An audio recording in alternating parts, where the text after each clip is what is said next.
Good. Hello, everyone. Good afternoon. Um, we are live and we are recording right now. Y'all can, we're here for office hours for HOME-ARP. I'm sorry, it has been a long 2 weeks for me. So I hope y'all are good. We're here to answer your questions. We don't have a lot of presentations or anything for you.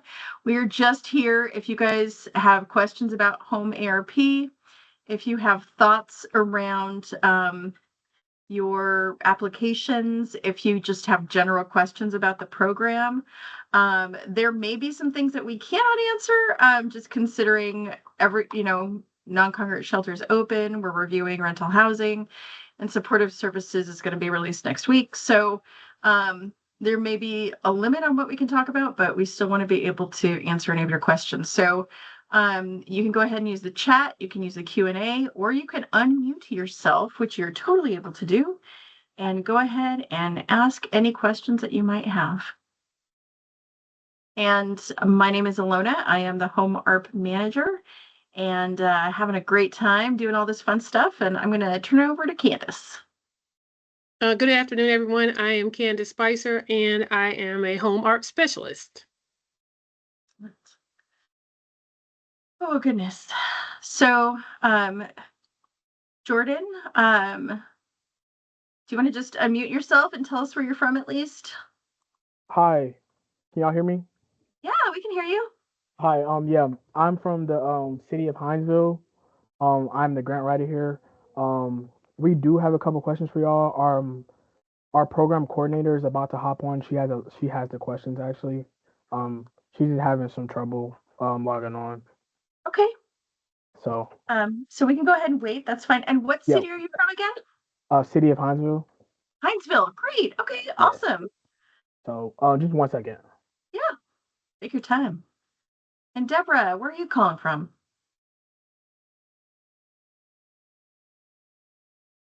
Yes, Debbie England, and I'm from Clayton. I do Clayton. We're looking at Fayette, Henry, and Spalding as well, expanding. I met you at the conference. Yes, excellent. And you talked to John, right? Yes. So Yes, thank you, and thanks for letting me know that you guys had this again today. So I'm happy to be on here. Okay, great. Well, since we're waiting for Jordan to have his colleague come on, do you want to just ask questions now? Yeah. So for the non-congregate shelter, we're looking at a possible 60-room unit. Wow. Okay. And we would need to do the only kind of the main renovations we would need to do is to put a shower in the units, because not all of there's not a shower in every unit. There's a toilet and a sink, so it wouldn't be like a major renovation and stuff. Now, would that be something that if we purchased the building, we would have to have the renovation done for every single room included, or could we say we're going to have 30 beds for, with that? How does those parameters work, I guess? It's a really great question. So okay. So for the units that are being acquired with HOME-ARP funding, they would need to have a full bath. Got you. So all 60 units would need to be renovated. And that's kind of what I thought. Yeah. So if you're using HOME-ARP to purchase the entire building, then the entire building, like all the units for non-congregate shelter, would need to have a shower and bath. However, if you're only using, so for example, if you're coming in from Clayton County with, let's say, local funding, whatever it may look like, and it's paying for half, and then HOME-ARP is paying for the other half. Okay. Then only 30 of those units would have to have showers, and the other 30 so do they would what? be technically HOME-ARP units, and then the other 30 could be designated as another, like requirement. But I would be Okay. but the whole property then, because it sounds like they're connected, would have the same Mhm. environmental review and process. So that's the one thing though, is that you would have to go through all the federal requirements. Davis Mhm. Bacon would apply because it's 60 Yes. units. Okay. Yes. So you'd have to go through all of that, but only half of them would have those HOME-ARP requirements. So that would be like the file components that would need to be HOME-ARP, making sure that they're homeless or at risk of Mhm. homelessness, blah, blah, blah. And I don't mean it blah, blah, blah, but you know what I mean, the additional Yeah, and things. we And then, we would do that kind of on everybody. That the papers and the files would all be. We wouldn't say these are HOME-ARP and these are we use that same right. kind of setting and paperwork. Okay. So, so that Um, would be how we would probably like review it, is by that kind of standard. So okay. if you would have to be really specific in your budget. Hold on. Oops. God Excuse me. bless you. You can tell they're coming. You're like, so you would have to be really clear with your budget about how you would want that to look if you were not going to have all 60 units as HOME-ARP. Okay, and then I guess my other question, we're talking about non-congregate shelter, but what if you're trying to provide a space for a family? Is non-congregate shelter, okay, we have a mother and two children, so like just visually, these rooms are kind of for one or two people each, like that size, but they wouldn't necessarily, we have some really big families. So if I then created where I took the wall out and I made kind of like enough to where a mom could be there with two or three or four, we've had, believe it or not, 14 kids in a That's in a a lot of family. family and Yeah. stuff. So how is that non-congregate because it's a family room, or what is I guess the definition of non-congregate if you're talking about a family? Because you wouldn't say, Mom, here's your room, and 4-year-old child, here's your room in this type of. Right. I would have to say that you would have to create a contingency plan in order to, because you cannot deny someone based on familial status. Mm-hmm.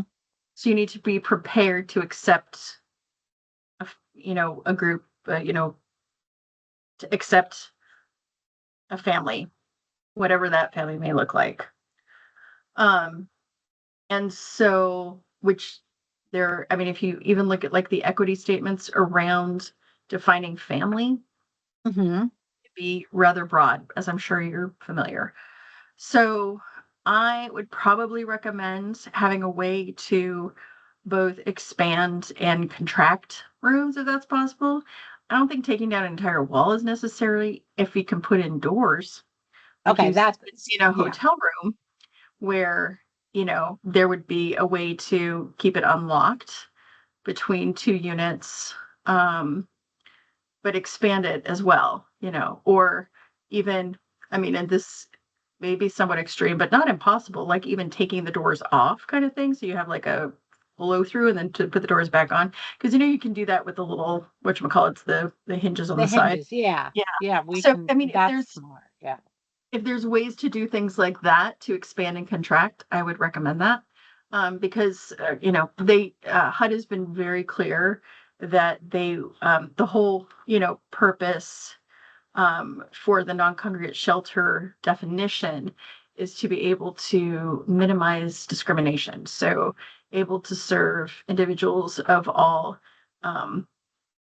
physical capabilities as much as possible, all genders, all all family statuses. So those all, and so which is why everyone has a locked door and their own bathroom. And So so you just go ahead. I'm sorry. So when we say like non-congregate, like let's say that that it's a husband and wife. Okay, so they present, we're married, we want, do I have to give them 2 rooms that are connected, or is one room with 2 beds and a shower still considered non-congregate? I That guess would be that's non-congregate. Yeah, it's per household. So if you're okay. able I'm to sorry, and comfortably that have, no, that's fine. So it's not per person, it's per household. So I mean, if you can fit you're talking about a family with 14 people, if one of your units is big enough for 14 people, then awesome. I mean, clearly you would need many bedrooms for that unit, but right. but I would, but you want, so that's why I was recommending the doors in between. But yeah, if it's just a couple, then absolutely. If it's, um, like a It's even non-congregate per family. I just needed right. that to be clear in my head. I was like, I kind of was thinking that, but then I was like, wait a minute, I better clarify it. So, Yeah, I like to say per household, whatever the size, but you cannot discriminate between households. So part of where that may come into an issue is like for an elderly, like in tax credit, um, elderly, which is 62 and up, has some very mhm. specific definitions around the housing, and you cannot have individuals live there who are below 62. And so that would be an issue with trying to, house families in like a tax credit unit that's defined as elderly for tenancy. So, or there's some shelters that just want to serve like women and children.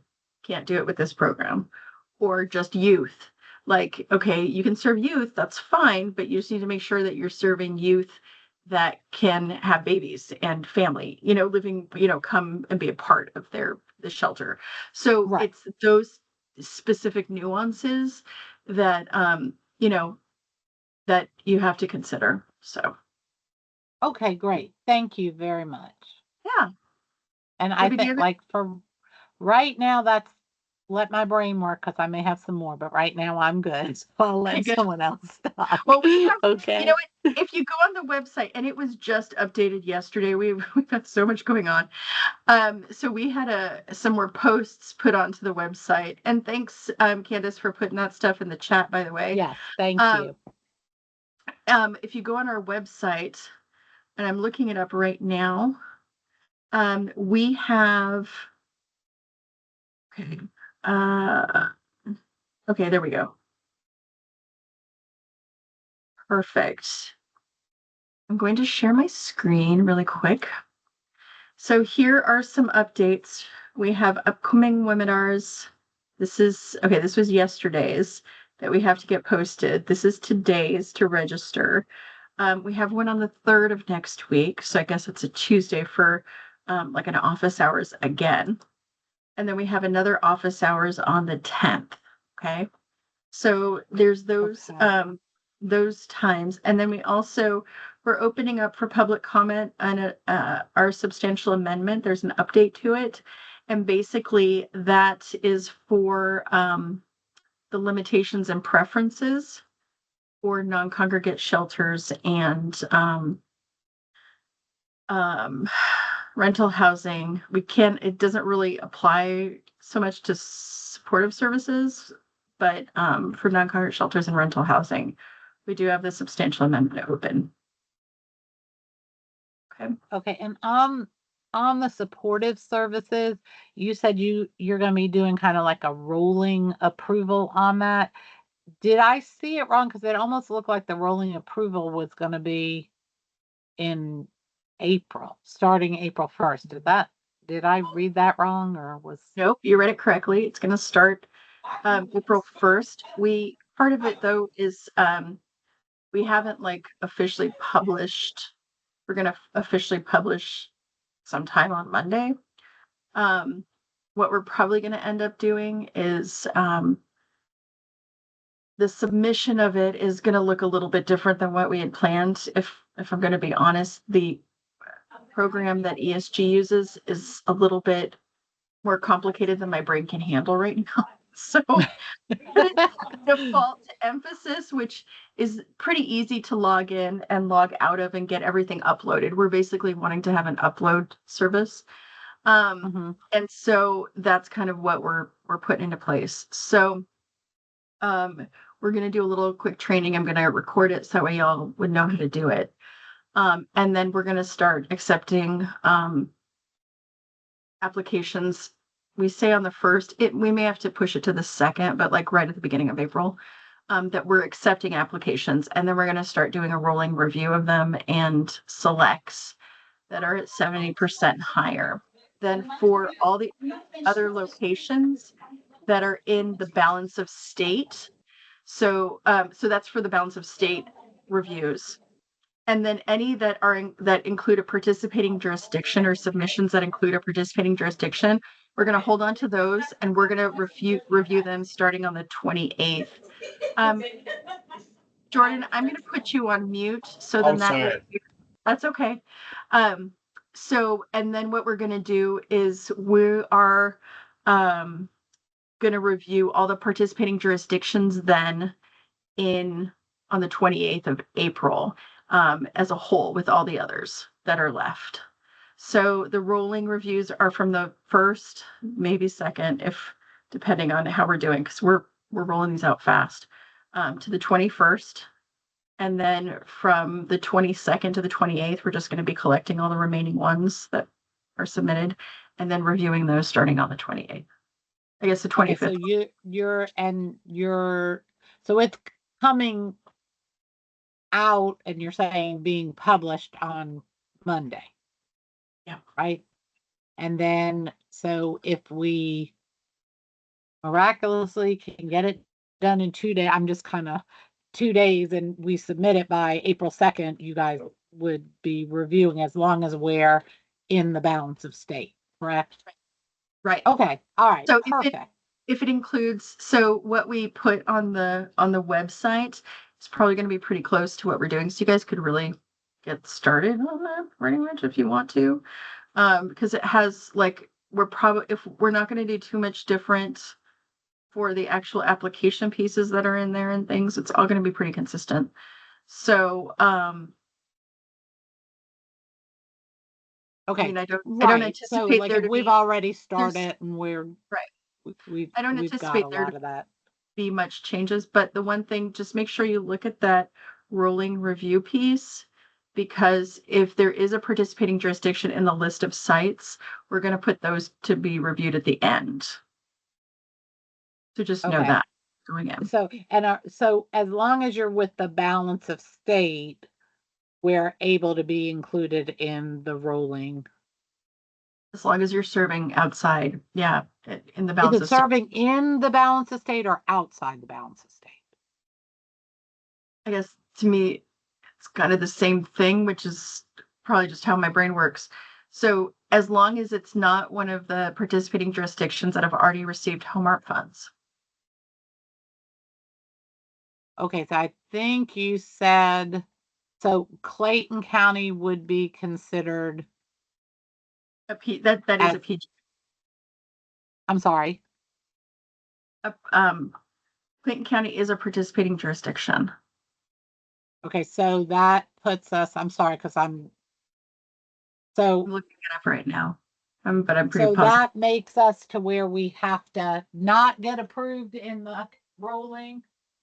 If Clayton County is a part of the list of areas that you're planning on serving, then yeah, Clayton is in the list. So Clayton already received actually supportive services funding. I'm pretty sure that that's how they use their funding. So if you have, a list of agencies, and I think I'm going to have to go to the NOFO again. If there's other areas that y'all want to serve, I think you can go ahead and submit to. Let me double check. Okay. If it says one application or two. Do you remember, Candace? I'm just kind of spitballing here. No, but I think so, but let me look again. I'm looking as well. Yeah. I was looking at how many. Oh, we said part. Okay, sorry, I'm just saying one of my law. That's all. So if it comes, I mean, because obviously we want to have as many areas too outside that did not receive funding to be able to get HOME-ARP funding, because that's the primary reason why we're doing that. And so submitting a second application, I'm going to just look up the number one.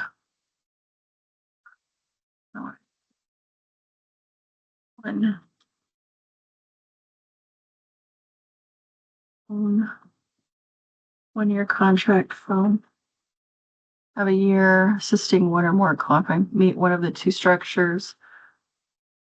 1-year contract phone, one of the 7. Cell phone, one-time payment, one time.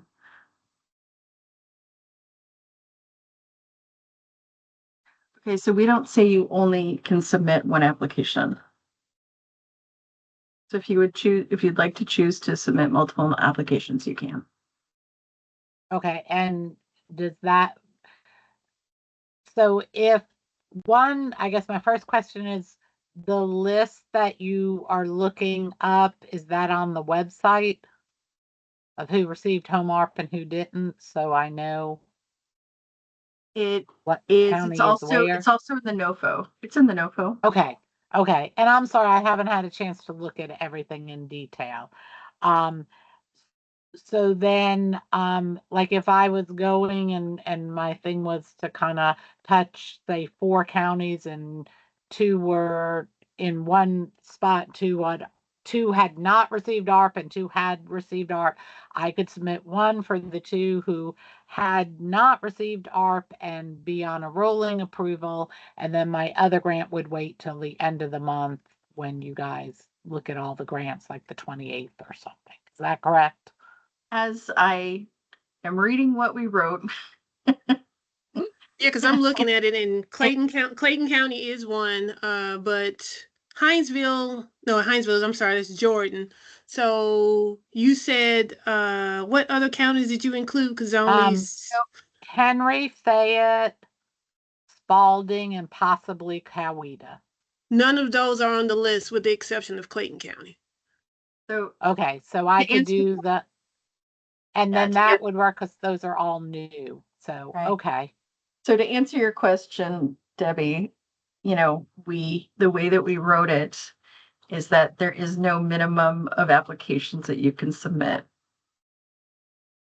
That we'll have to reread it, and we'll give you a for sure answer on that. But yes. Okay, but it's that, like, it's better to group them, right? But we did write in the review time frame. So if you look on page here, it's right here. I'm going to put in the chat.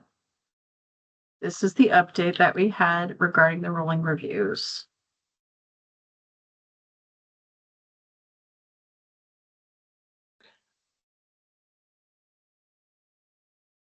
So DC will review all applications within a HOME-ARP participating jurisdiction once the application submission period is closed, which is going to be the 25th. Starting April 1st, all balance of state requests for supportive services not in a HOME-ARP PJ will be reviewed on a first-come, first-served basis until April 21st. For applicants in multiple locations, only applications with 100% balance of state requests will be reviewed during this time. An application serving the balance of state is received after April 21st. It will be reviewed with the all-state review starting on April 28th. If an application indicates that a HOME-ARP participating jurisdiction is in the pool of services, the application will be reviewed with the all-state review starting on April 28th. Okay. Balance of state applicants in non-HOME-ARP participating jurisdictions must pass the threshold review and reach a minimum score of 70% of maximum rating percentage to be awarded.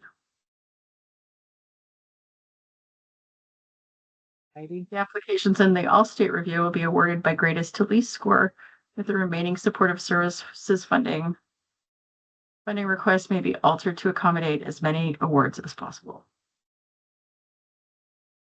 Alright. Okay, but like, is it a total of 500,000 per agency, or like, can I go for, like, if I'm going for all of the counties under one, can I do 500,000 there? And then if I'm just gonna do Clayton and I only need 200,000, or is it a 500,000 cap total? Okay. That makes So we sense. did change the grant terms when we did this update. It's $50,000 per applicant, $250,000 as a maximum per applicant. We shifted it down. Okay, So it's per application, $250,000 max, per agency. $50,000 minimum per application. Okay. So if I'm doing two different applications, I can do 200,000 and 50,000. Is that right? Or So I'm sorry, I don't have it up in front of me. I'm trying to so it's thanks, Candace. So this is what we're reviewing.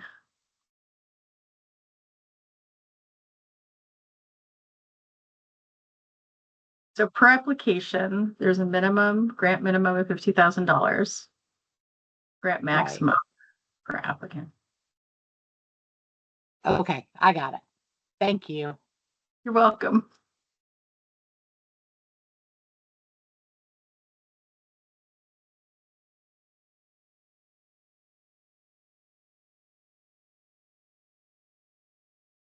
Okay, it got quiet Alright. all of a sudden. Yeah, Anything else? I'm good. I got it. I'm gonna be quiet now. Okay. Thank you. Okay. But I think I'm guessing that you probably answered questions for a lot of people on the call, or the three, for all three of you. So, All right. okay, Thank you, guys. welcome. Hey, Jordan. Okay, hey. So my colleague, she's sitting here with me. We just have a few questions about the supportive services. Yeah. So our first question is, when will the spin date start? July 1st. Okay.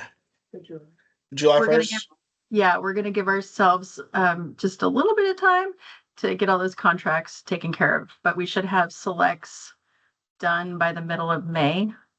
And then we'll be doing that contracting for the 6 weeks, 4 to 6 weeks. Okay. And can funds be moved between services post-award? Oh, that's a really good question. I'm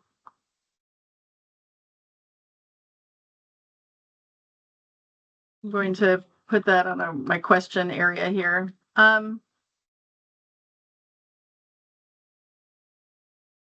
I cannot say that definitively. We've not come to kind of, we've not put that into our compliance manual yet. Okay. I think we would wait till compliance for that. Here's what I would say though. We want you guys to give us as solid numbers as possible. And so I guess be a little bit more certain around what you want to do. So then that way, if we have to move funding between one and another, if it comes down to that, and we do put that in our compliance manual, then we can't, if that's something we decide to do. But if we don't, that you guys are okay. Okay, yeah. Okay. So will you all be awarding like your total allocation of funding, or will there be another round of like supportive services in the future? Jordan, we are going to try and release all of our funding for HOME-ARP by July, not release, but at least select all of our recipients by July 1st for all funding that we have for HOME-ARP. Okay. So no. Okay. I mean, unless something and just read between the lines as you choose to with that. Mhm. We want to make sure that everything gets used, and so we're going to go ahead and just release it all now. So our plans have shifted. So what I would say is that if something happens in the future, though, and we may have to, if there hasn't been a spend out of particular funds or things like that, there may crop up another time in the future, but there's nothing planned at this time. We don't know how it's going to look as far as how everyone, spends their funds. And so our hope is that we're not going to have to do another release of funds. But if, if there's something that's unforeseen that happens, then we will. Okay. You know what I mean? Yeah.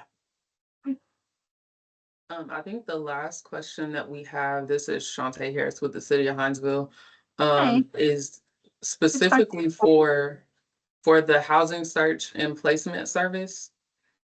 Okay. We were looking at that and we see that those activities have to be carried out by a HUD certified housing counselor. And so would we be able to partner with a HUD certified housing counselor for that activity? And like, what are the expectations that you would be looking for as far as agreements or how to structure that partnership? It's a really good question. Again, that would we're going to lean on the compliance manual, which we're kind of finishing up now. I know Mhm. Candace has been working on that.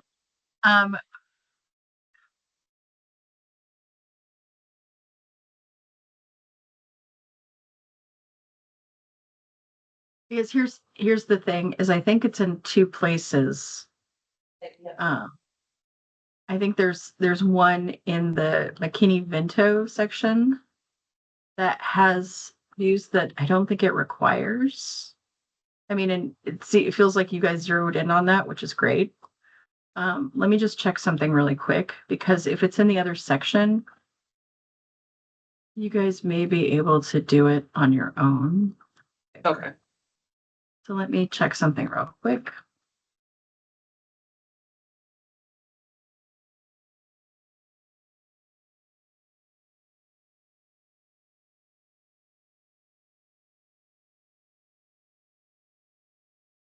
Like we need to have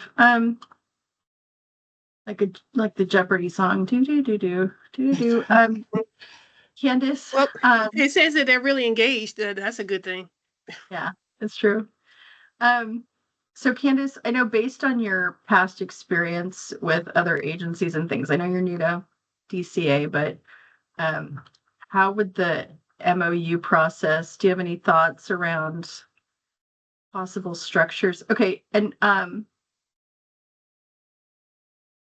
just real quick, it's on for the thing, it's 46, it's number E, it's under food. So there's housing search and counseling services, cost of assisting eligible program participants here, I'll show it to y'all.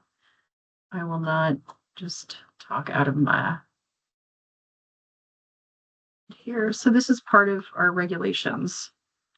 This is something we look at all the time. So local housing search, tenant search, assistance of housing compliance with HOME-ARP requirements for CBRA.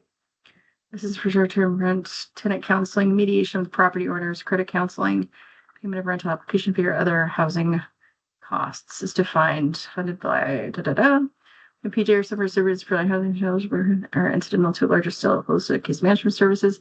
These services do not meet the definition of housing counseling as defined in blah, blah, blah. Therefore, not required to be carried out in accordance with the certification requirements. So if you guys are doing the housing counseling to people who are homeless and at risk of homelessness, etc., that are a part of other case management. So if you guys are just doing housing counseling or housing search, according to the housing search for down here, hold on, I'm almost there. To this one, like if you're doing it according to this housing counseling, like just housing counseling, then yes, you need to do it by a HUD person. who's been certified. But if you're doing it a part of a larger scale,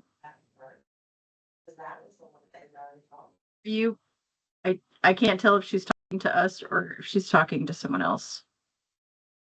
Shantae, I think that's her name.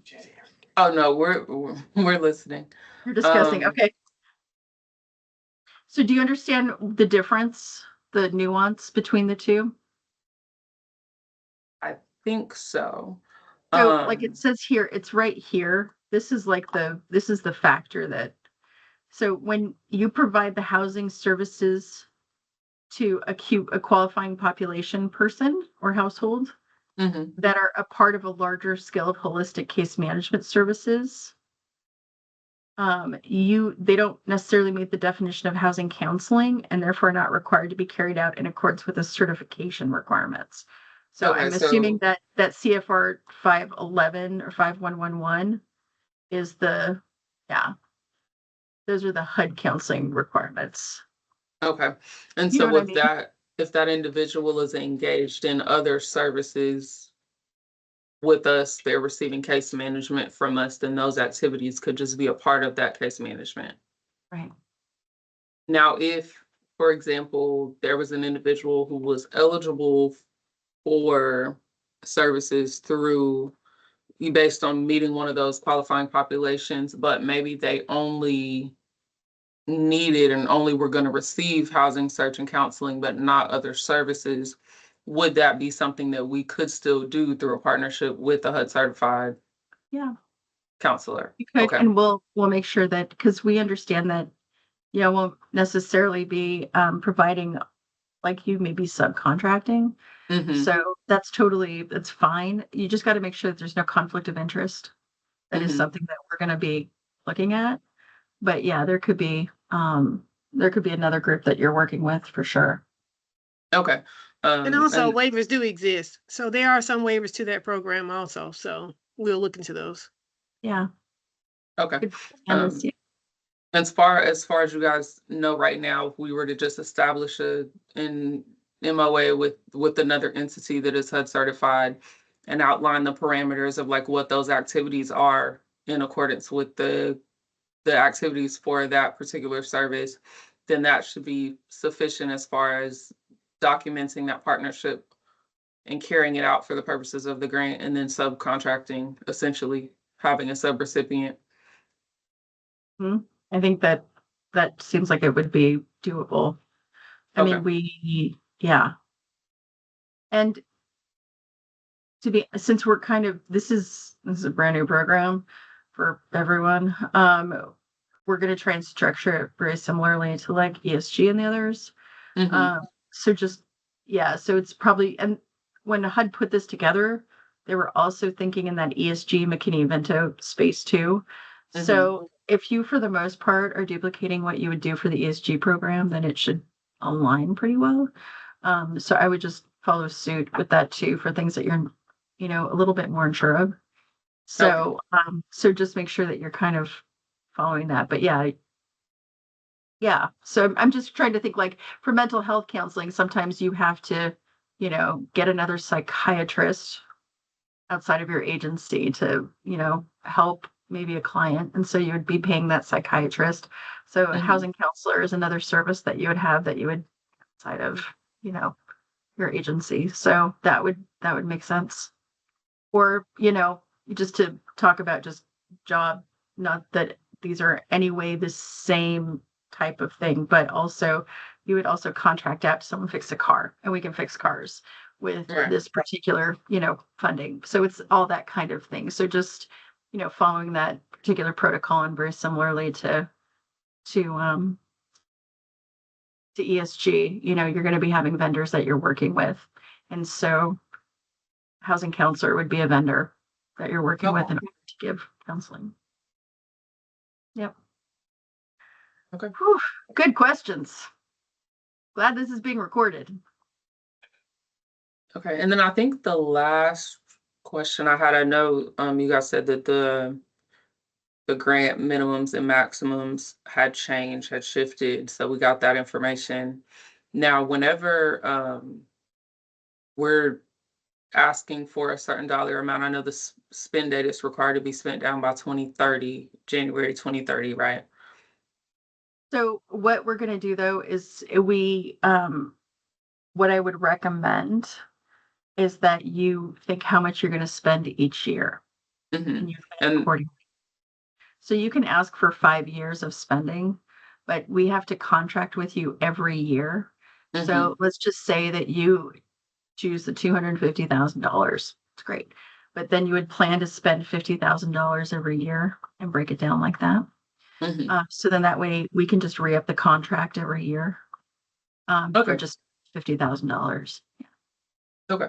Yeah, and that was just my question. Were we going ahead and just proposing when we wanted to, if we wanted it to be over a 2-year period or a 3-year period or whatever? Okay. Yeah, yeah, yeah. So I mean, yeah, you could do $250,000 over a 3-year period, but if you do choose to do that, you're going to have to show that you have practiced, you've done it before, Mm-hmm. to a point that you guys are used to spending down that money consistently over a 1-year period, so that or it's not a huge bump. So if you've only been spending, I'm just using extreme examples. If you've only been spending $20,000 annually and suddenly you're asking for $100,000 to spend, that is a huge jump. And we're like, okay, do you have the capacity to really do that? Mm-hmm. Because obviously it's like sometimes easy to spend money, but when you think about all the accounting pieces and making sure they have all the case management, the people and everything like that, like like getting up to the point of being able to do that can be really difficult. But if you were spending $20,000 annually and then you decide on 30, that's a logical, that's a good risk. So we're Mm-hmm. really wanting you guys to take smart risks. So risks are fine, and upping your budget is great. We want you guys to do that, but we also want y'all to be thinking logically around what you're choosing to do. And so we're going to take that into account. Okay. And I think that's all of our questions. Okay. Awesome. Good questions, guys. All right. Thank Wow. you guys. Yeah, absolutely. Looking forward to hearing good stuff from Hinesville and also every, locations in and outside of Clayton County. Um, and then Veronica, welcome to the call. Do you have any questions or you just listening in? Where are you calling from? Just listening in. Okay. And where are you calling from? Oh, actually, we're in Cobb County. Oh, that's great. Okay. Awesome. And are you guys with an agency in Cobb County? Or are you with the city or the No, county no, of no. Cobb? We are agency and we're Zion Keepers. Okay, great. So we were looking into seeing if we can put in for a grant. So Yeah. just listening in to see if it's possible. Okay. Yeah, it's totally possible. Just know that since Cobb County is a participating jurisdiction, Okay. that group would be a part of the all-state review and not the rolling reviews that are happening earlier in the month. So Okay. your submission deadline would be April 25th, and then it would be in the review starting on the 28th of April. Okay. Okay. That's good. It's doable. Okay. So questions. Do, do, do, do, do, do.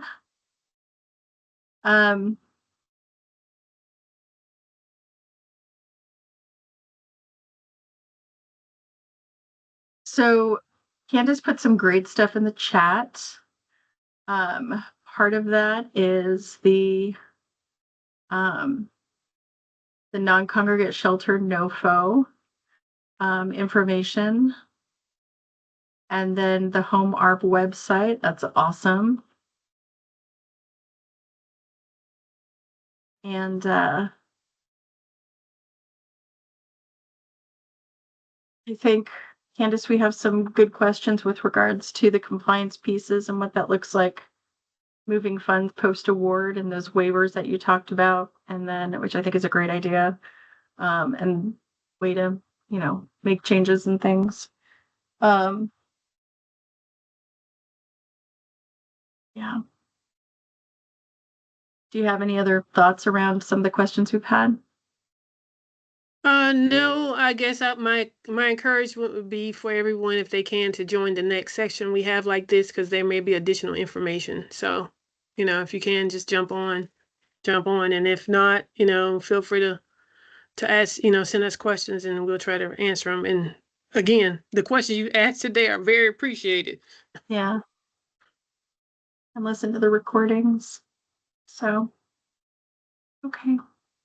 Well, guys, we're going to stay on just in case someone jumps on between now and 4 o'clock.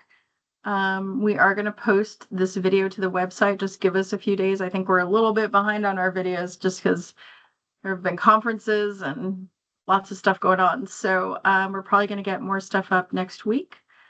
So if you want to just, listen to the last 15 minutes of what's posted here, that's fine too. Or you can stay on and we can, share, chat about the weather, talk about, fun YouTubes that you're watching now. Any particular, it was interesting at the conference this week, here in Savannah. We talked about supportive housing yesterday and just the importance of design, just thinking about what, rental housing and non-congregate shelters and what it looks like to have good design there. And I think it's just important to consider, also individuals with lived experience and how, design is important and they know what really works and what doesn't, and trauma informed. And those pieces are really important too, like where to put lights, where not to put lights, be careful of, certain hallways and those kinds of things, thinking about outdoors, doors moving out, doors moving in, and saving space and also creating space and all that good stuff. It's fascinating. So interesting. But actually, since you brought that up, that made me think about I think what I was writing the other day was long-term housing as well, being able to make these things retrofit to other for years to come, as well as ADA compliance is a concern.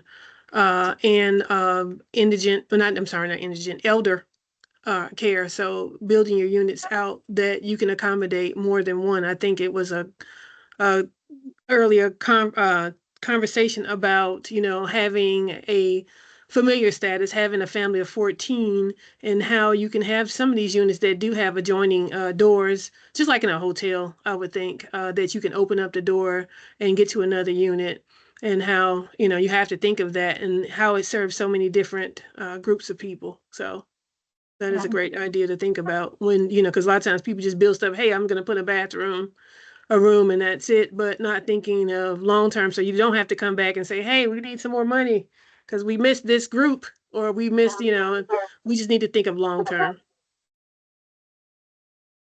Well, in all the scenarios that could possibly happen, I think that, kind of like trying to anticipate, and you can say you don't know what you don't know, also, trying to figure out what you could know and what could happen, but not over plan either. Because, yes, there are definitely larger families who need, help and love and get taken care of. And there's, but there may not be as many homeless large families as there are, groups that are smaller, about 4 and 5 and, 2 and 1. So figuring out how to expand and contract is necessary. It's not easy. And I think the demographic too. No, understanding your homeless demographic is important. I don't know if any of the groups here participate. I know in the county I'm in, and I've done it for several years. We do a homeless count and try to get an idea of the demographics of the people who are homeless, where they are, and how, what their familiar status is. So kind of being familiarized, not necessarily just not even that, just homeless. I mean, and being engaged in the agencies within your area are very important, because you can kind of get an idea of the people that could be possibly served. Absolutely. And that's really important. It's just and that's actually something else we talked about yesterday, is making sure that, if if someone is building supportive housing or housing with services or, non-congregate shelter, or whatever it may look like, to take a look at the data, what groups are, does the area serve primarily, and what is the face of homelessness look like in your area, and how does that come to light, and then how to serve them well to make sure that, they are taken care of the way that they need to be taken care of. I think sometimes there's a lot of assumptions that, we try and fit everything into a box. And so being able to be a little bit more open and flexible around what people need, because we're not all the same, and making sure that we, just tailor it to what people need. Like one of the examples is a lot of people who have unstable housing conditions may have pets, and making sure that the options for pets are available, and that you can take in pets at a particular shelter or in an apartment complex, what that could look like, because oftentimes, especially for those who have unsecure housing situations, pets are really important, huge place of companionship and love. And so just making sure that everyone's taken care of where that's concerned. So, yeah. I completely agree. Aaron said that is an area that is often forgot when you're looking at something of that nature. I know that there are some shelters that have popped up here that are specifically for people with pets. And then there are services, also aligning yourself with those services that do offer opportunities for people that have pets to be sheltered, if separately, but still, if it's in a temporary space. So that is something to consider, as well as the placement of your non-congregate shelter. I think that was something we talked about before, too, of making sure that you have accessibility to services. And if not, sometimes even being in a position to offer transportation when you are asking for funding, that is considered when you're looking at purchasing a property. Where is it located? What demographic, what area is it going to serve? And will those people that will be utilizing it, will they have the accessibility to the things that they need and the services? So there's a lot to think about, but it's necessary. Yeah, even just, that extra situation that was fairly, I'm not going to be specific around the details, but the location of the housing space was, the grocery store was close. It was probably like about a half a mile away, but it was also on the other side of both train tracks. Like you would have to go over train tracks and then also a busy street in order to get to the grocery store. And so, if the household does not have a car, how does that play out? How does that look? For safety concerns, because what may look like a direct travel route as the crow flies, is not as indirect when you're walking, because you may have to go down the street to use a crosswalk in order to ensure your safety. And then you have to go back, and so going over and across and back, and, so what may look like, maybe a half a mile or a quarter of a mile may end up being closer to 3/4 of a mile or a mile, just because of all the extra space you have to walk in order to backtrack. So I think it's, those little things that sometimes things look good on the surface and really accessible and good, but, trying to create those processes to make sure that people who have, the households who have the opportunity to live where you're building, whatever it may look like, they're able to get what they need while they're there. So just lots to consider. So, yeah. As you guys can tell, we love this stuff. We could talk forever. Stuff like this. Yeah, because I was simply thinking, make sure you engage your stakeholders as much as possible, and that's going to give you a lot of determining factors. The people that you're going to serve. Yeah. Don't leave them out of the process. I think that's one of the most important pieces I've learned since I've been here is engaging them. So take advantage of it.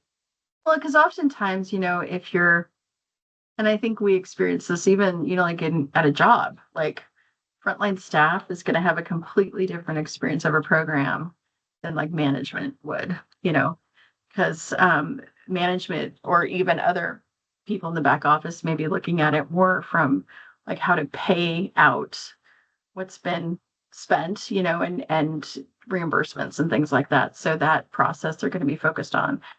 But a frontline staff may look at, how it, that particular course of action, whatever it may be, whether it be housing counseling or getting deposits to landlords or, those processes.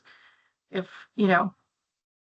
each process needs to be really clear and also very specific to that agency. Like it can't be a first, one thing fits everything, because every agency is an entity in itself. It's its own living organism. So it just is really fascinating when you think about the processes in place. So, and trying to create good rules of thumb, good design. So yeah. Okay, guys, we got 3 minutes left. We should give you, there's tons of information that we've given you so far. Debbie. I just kind of want to say thank you, and thank you guys for doing this and having these sessions for us to come and ask for, because you got to digest things in pieces and stuff. So I appreciate the opportunity to have these sessions with you. So thank you so much. Absolutely. You're so welcome, Debbie. And yeah, we're excited to get to see what you send us. And so all right, I'm working on it. I gotta get I gotta get my county on board. I'm like, oh, but in different ways, different levels, the ducks in a row. and stuff. So we're working lots of moving pieces and people I need to meet and decide on. So, but I'm working on it. We'll have everything done next week as far as what we're doing and be able to start pumping it out. So we appreciate it. Oh yeah, absolutely. Yeah. We'll be here next week if you guys want to come back. So okay, great. And so it's the same time every Friday till the grant? The next one is going to be on the 3rd. And that's a Thursday. Yeah. Oh, okay. I'll look on the sheet. I won't be lazy. So it's going to be, it's going to be on the 3rd. I think we did Friday today just because we wanted there to be an opportunity for y'all before, next week. But yeah, the next one's the 3rd at 11:30 a.m. So we try and do it different every different-ish every time. So then that way, some people are more available in the mornings versus the afternoons or vice versa. Sure. And then April 10th, I think, which is another Thursday, we did it at 11:30 at that day too. So that one we actually did the same. Okay. All right. That sounds great then. And again, you guys all have a great weekend and thank you. Thanks, you too, You're welcome. Debbie. Thank you. Okay, you guys have a great weekend. All right. Okay, great. Thanks, you too, Okay, Veronica. thank you. Okay, and Candace, I'll go ahead and give you a ring, okay? Just real quick, end of the day. Okay, bye. Bye.